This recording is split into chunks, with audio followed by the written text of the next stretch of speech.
The following program is made possible by the friends and partners of GodQuest Ministries.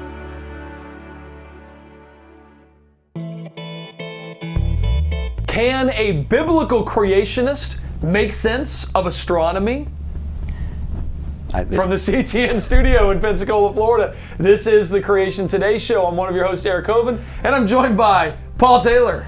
And we're very excited on today's show. We've got with us a special guest, David Reeves of the David Reeves Ministries. A unique name. It is, and he's an expert on creation, talks on the subject of creation, particularly expert on the subject of astronomy. We're looking forward to talking to him about that subject. There are so many questions, Paul, that people have about astronomy and the Bible. We're going to get to answer those. We are indeed. Remember, we believe the Bible is literally true and scientifically accurate in every single detail. So, enjoy the show.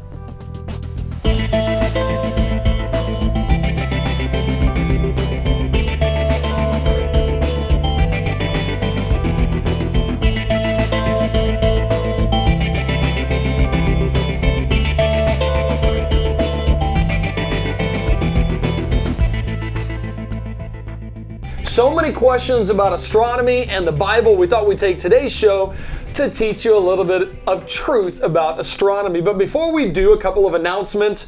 Right now, we are in the middle of a campaign called God Created Earth Day. We had a little t-shirt contest recently, and the winner is actually, they got their shirt, their design printed on a t-shirt, and we're making those t-shirts available at creationstore.org. You can go there, get the shirt, wear it proudly, and actually win more prizes for registering your group. Excellent. Is that enough on Earth Day? Do you think they got the point? I think that's great. All right, Earth Day, GodCreatedEarthDay.com. The latest fashions from Creation. That's right.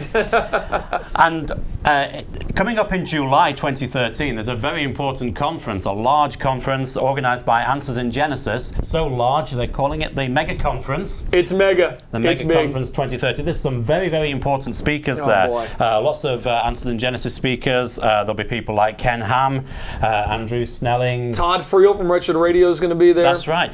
And Freakishly tall Todd. That's right. That's what they call Freakishly tall, with his tens and tens of listeners. Yes. And our very own Mr. Eric Hovind will be there as well. Yeah, and I'm going to have my family there, so you guys should register for that conference. Come hang out with myself and my family for the week. 22nd through the 25th of July. It's going to be a good time. It's going to be great. That you're going to learn everything that you ever wanted to know about the subject of creation and lots more. And lots more, believe me. Lots more. Boy, they're going to go through a lot of stuff. They keep you very busy at those conferences. Well, today's special guest is from the Nashville, Tennessee area. David Reeves and I have known each other for many years, and he drove down to be on the show. David, thanks so much for joining us today. Thank you for having me. So you have been studying astronomy. I have. We thought about, before the show, we thought about doing the show on astrology. Would that throw you off a little bit? Yeah, that would be a shorter show because I don't have much to say on astrology. But what actually is the difference between astronomy and astrology? Well, you know, a lot of people do get those confused because they sound a little bit similar. But astronomy is the scientific study of space, of the stars, of what we see in the heavens. Astrology is actually the idea that the celestial bodies, the planets, the stars, have an influence on human destiny. And that practice is condemned in the Bible. We don't want to have anything to do with astrology, but So I talk a lot about astronomy. I should stop going to my palm reader? Or is that... Yeah, I would suggest that. Okay, but I mean, when you see the things in the newspaper and the people say, what month were you born? Oh, you're such and such. I was born in June, some president's June 5th, but I got no clue what that means or what I would be according to that. But I don't even. They actually say that means something about you and your personality and your future. They'll tell you that means something about your personality, that you can track the motions of the planets, and when everything's just aligned right, things will go great for you and all of this. I believe that God's in control of everything, Amen to that, and that it has no emphasis on the stars and the planets' alignment. But when I'm at a Chinese restaurant, I love looking at the little calendar there. And never mind. Dear. We'll pray for you. All right, thank you, Paul. But even when we come to the subject of astronomy, David, that Christians, many Christians are even worried about that because, isn't astronomy all about billions of years? The stars were there billions and billions of years ago, and the Big Bang Theory has explained everything. How can we fit that into the Bible? Well, it's pretty easy to fit into the Bible because astronomy is the scientific study of the heavens. And you can use the Bible to study what it says about creation, it says that in 6 days God created the heavens and the earth. And if you look at the science behind astronomy, good science, it backs up what the Bible says, that in 6 days God created everything. Now, today we have a lot of atheistic scientists who are telling us you can't believe the Bible, that everything is the result of an explosion 14 billion years ago. And I believe that's bad science. It doesn't line up with the Bible, and it has a lot of problems that those scientists don't want to tell you. So yes, you can study astronomy, no problem at all, as long as you stick to the facts of astronomy, the scientific, empirical data that can be seen and demonstrated. Now, is he saying that you can study astronomy and not come away with the idea of billions of years for the age of the earth? Is that Absolutely. what you're saying? So you believe in a literal interpretation of the Bible. You study astronomy, you got your own telescopes and everything, we'll get into that. And you don't believe in the billions of years of evolution. That's right. I believe that in 6 literal days, God created everything. That on day 4, He created the stars. That's what the Bible says. And the information that we're being told, that a lot of universities are teaching us about astronomy, is nothing but bad science. If you look at NASA, the Harvard-Smithsonian Center for Astrophysics, they have a lot of questions about the Big Bang Theory. And they have no answers for it. They say that the Big Bang Theory is full of questions that will probably never be answered, consequentially leaving a number of tough, unanswered questions. So they're telling us there's problems here we don't have answers for, and we can't explain by billions and billions of years. But we have the answers for them. They're written in a book called the Bible. And of course, it's not a monolithic structure, this is it. I mean, we do know that there are a significant number of non-Christian astrophysicists who don't actually accept the Big Bang. Doesn't mean they would agree with us. They often have very other views, but it's not the only game on the pitch, is it? It is not. And over the years, there have been many, many different theories about the origin of the Earth, the origin of the universe. And over time, the scientists change their mind. They say, oh, well, let's go to this theory and let's check this out. But I'm here to tell you today, the Big Bang Theory is full of problems. It is. I was a public school teacher in Britain until 1999, and the textbooks at that time said the universe was 12.3 billion years old. The textbooks now say it's 13.7 billion years old, which means in the last 14 years, the universe has got 1.4 billion years older. Which I'm feeling quite that up, does he? I'm feeling that. Okay, you love looking up at the heavens. You love looking up at the stars. What has this done in your life? I mean, you're a young man that's looking out and seeing these things. Tell me what it's done. It's opened up a lot of doors. It's opened up a lot of opportunities, and it's made me think about things in a different way. You know, about 6 years ago, I got a big telescope. We'll show you some pictures that I've taken with the telescope here in a few minutes. But the first time I looked through it, I was amazed at what you can see. The galaxies, the nebula, all the different colors, all the different stars out there for us to see. Most people never get a chance to see these things. And the heavens declare the glory of God. That's what Psalm 19:1 tells us.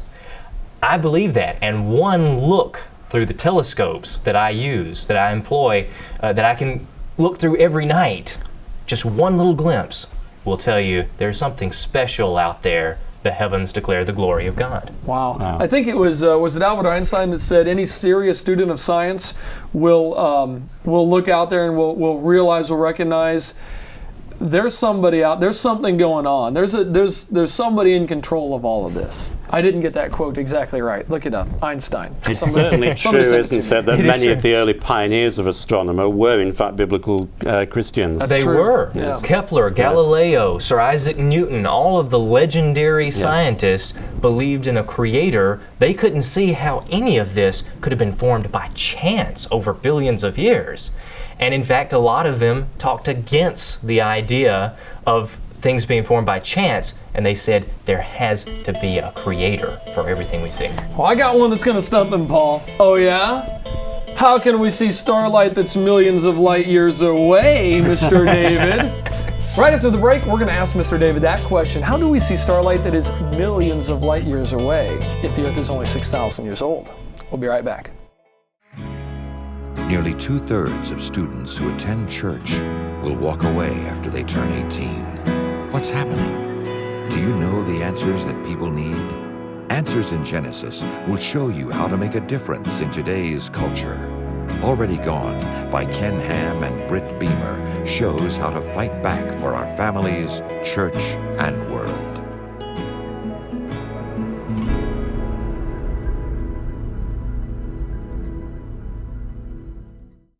Can Christians believe the Bible from the very first word?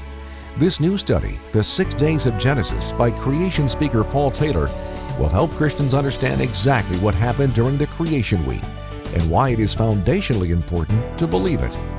You will enjoy every minute of Paul's unique presentation style, combining scientific facts, solid biblical teaching, and a little British humor. For more information, visit us at www.creationtoday.org.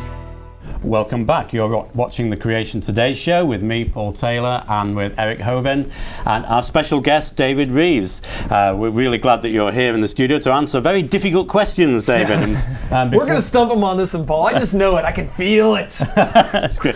It's one of the questions that we often get asked, isn't it? Is about stars are millions and millions of light years away. So the light from those stars has come millions of years across the universe. How can we fit that with the Earth only being 6,000 years old? Aren't we just silly creationists to accept that idea? I dare say this is probably, if I was on the evolution side and arguing against creationists, this would be the one thing that I harp on all the time.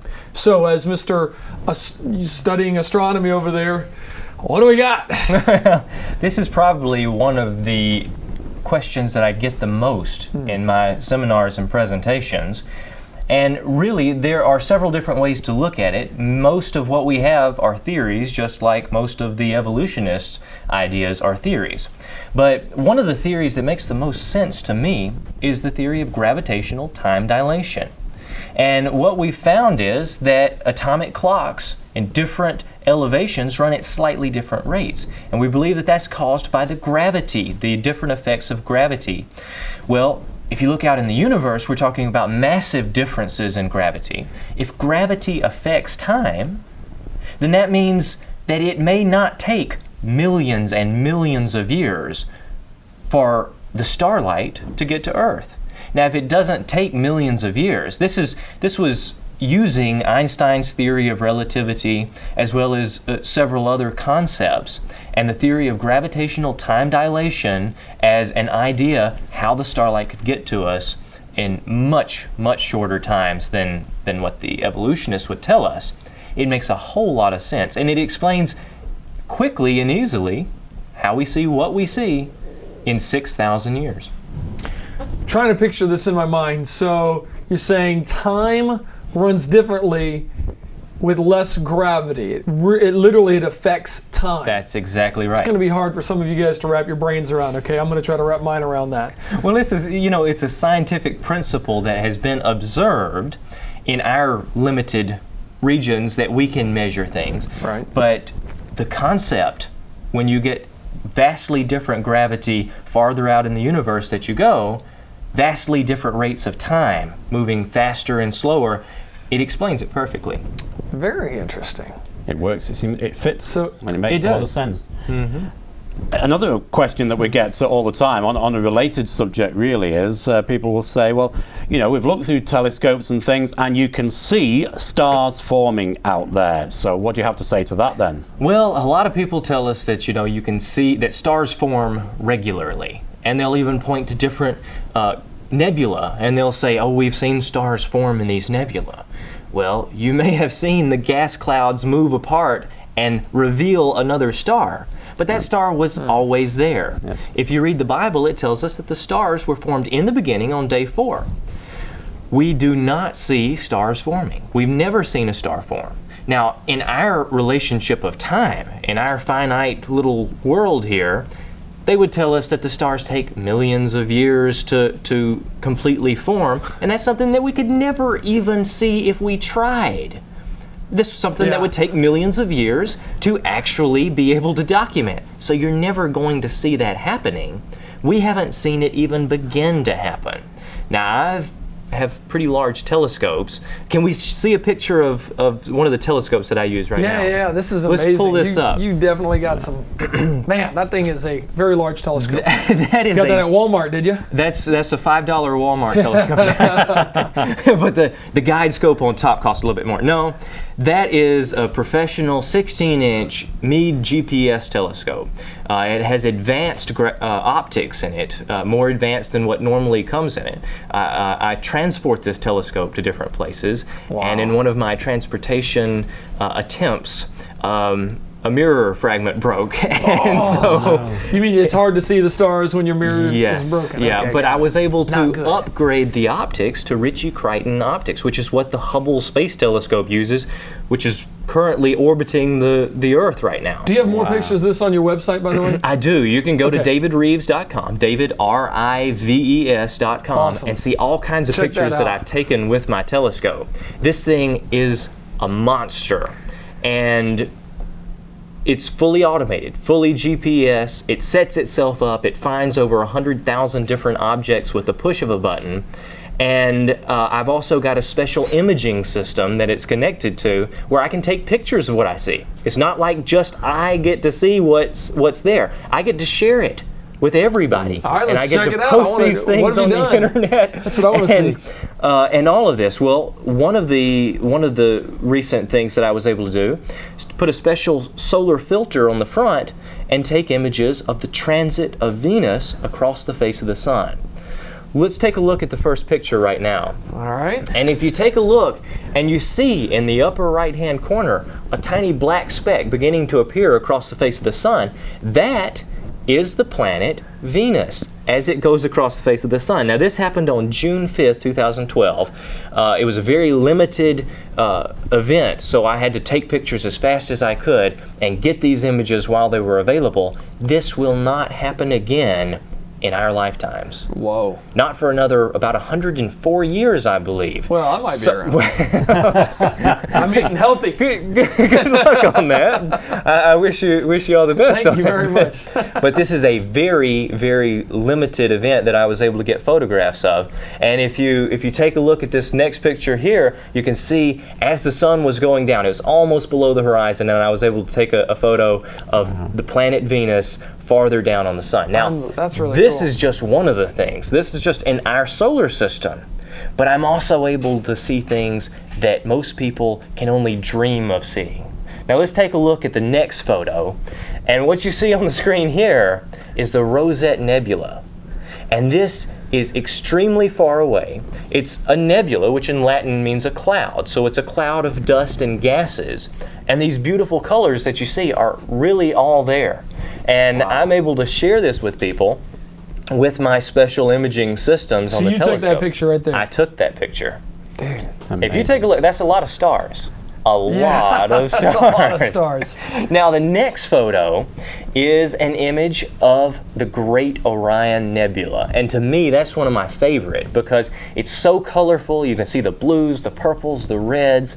And right in the center, the most lit portion of it, you can see the trapezium, which is 4 stars shaped in a trapezium type shape. And those stars are extremely bright, and they're lighting up the nebula, that part of the nebula, so we can see the colors in the dust cloud as well as we can. Now, these things are incredibly far away.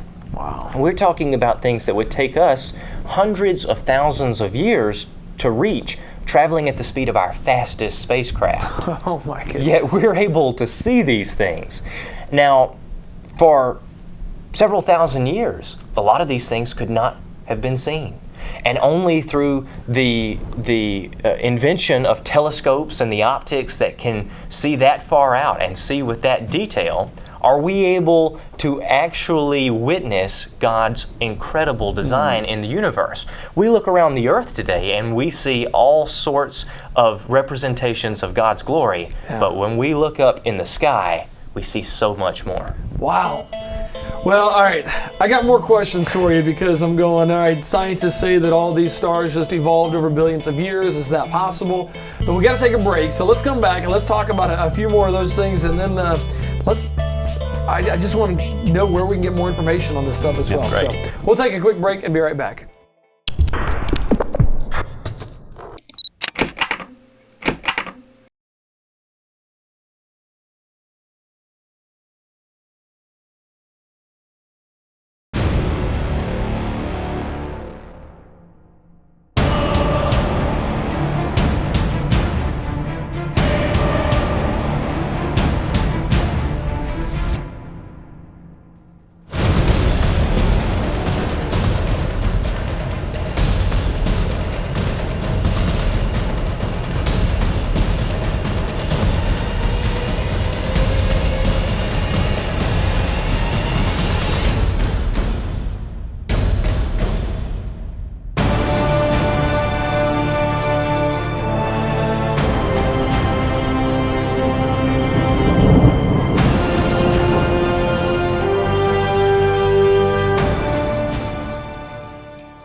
You're watching Creation Today. And now back to the show.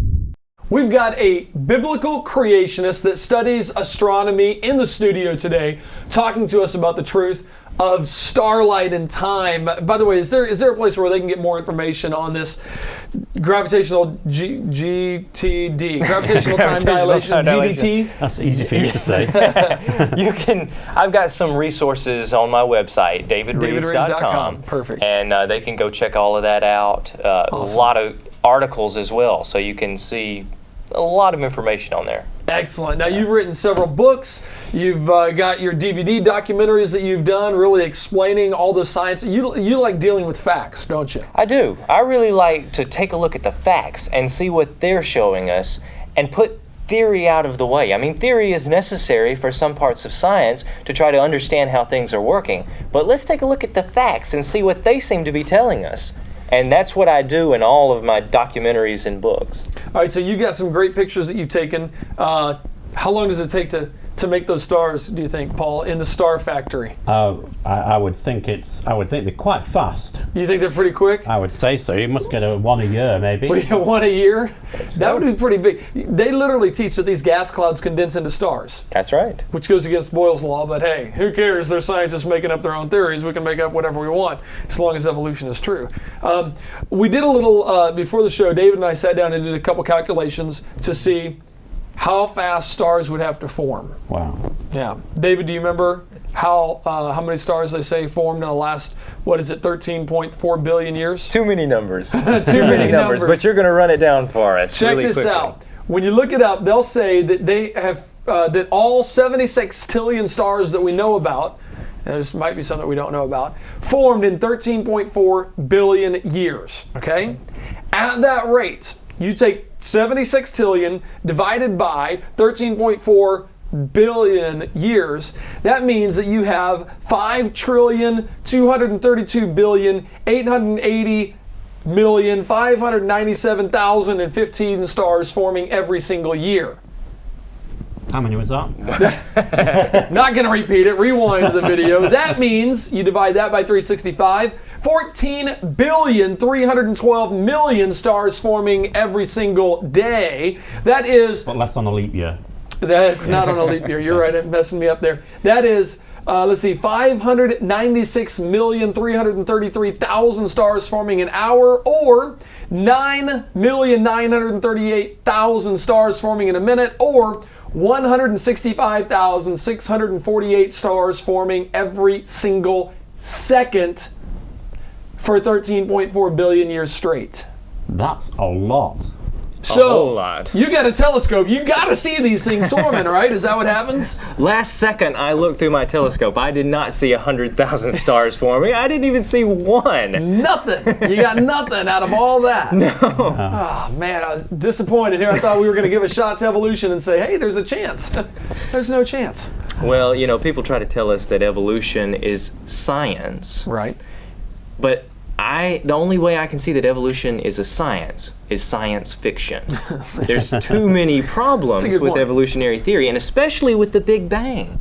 You know, a lot of people want to look at the age of the Earth, and they don't want to talk too much about the age of the universe, but there are way too many problems with the Big Bang theory to have we couldn't see what we see today if it evolved by chance 14 billion years ago. It just doesn't work. So come to find out, the thing that they like to use the most, the stars, to try to disprove creation is actually something that works totally against them. That's Wow, right. that's fascinating. And I'd like to show just a glimpse of how glorious the heavens really are. Please if we can do that. share. Yes. All right, let's go to the picture right here. And what I want y'all to do is I have brought you both a miniature telescope. Yes, you did. Now you may say this looks a little bit like a coffee stirrer, but it's not a coffee stirrer. It's This is not a a miniature telescope. Paul, not a coffee. And we're going to Expensive. use this right now. All right. Now, if you are at home and you want to grab a coffee stirrer out of your kitchen, go grab it right now. And what I want you to do is I've got a star field on the screen. Okay, we'll make it full screen. Jeff, make this full screen. All right. Hold the miniature telescope out at about arm's length here and look at the tiny speck that you can see through that miniature telescope. Now try to find a star And then what I want you to do is try to point it in between two stars, where all you see is just a little black space. Yep, that's definitely all I see. Got that. Okay, well, what we're going to do is the Hubble Space Telescope, in that tiny, tiny area that you see through your miniature telescope, it took a picture of that in a dark area of the sky just to see what it could see. Are we ready to see what the Hubble Space Telescope saw? It saw a star. You think it saw a star? What do you think? Probably a few stars. A few Let's stars. say maybe a dozen. Well, of course, because the Hubble is very powerful. Yes, it's very powerful. And what it did was it took an 11-day exposure, an 11-day picture, and that can accumulate a lot of light and pick out little stars, small stars. 2 dozen stars. Maybe 2 dozen stars. Yeah. So, through this tiny area, this is what they saw. 10,000 galaxies. Not wow. stars, galaxies. Each one of these galaxies contains several hundred billion stars. Truly, the heavens declare the glory of God. Wow. You'll never look at a coffee stirrer the same way again, will you? No kidding. Whoa. You know, the scriptures tell us about great things past finding out and wonders without number. When you look at things like this, you see just how incredible God's glory is and how amazing the universe is. Yeah. It's such a powerful tool. Man, this has been fun. Coincidentally, Wonders Without Number is the title of David's book. His new book, by the way, I got the very first copy off the press, and I got it autographed, to me, which worked out nicely. David, I'm so glad you got to come down and hang out with us on the show today. Thank you for inviting me. So much. You've got he's got resources, of course, they're available at davidreeves.com. We've also got his DVDs available at thecreationstore.org. You can check that out. And I'm just so glad you're out there contending for the faith. That's absolutely wonderful. If you've got questions for us, you can email to us at questions@creationtoday.org. Yep, and we always got more shows coming and more guests, so stay tuned at creationtoday.org. God bless.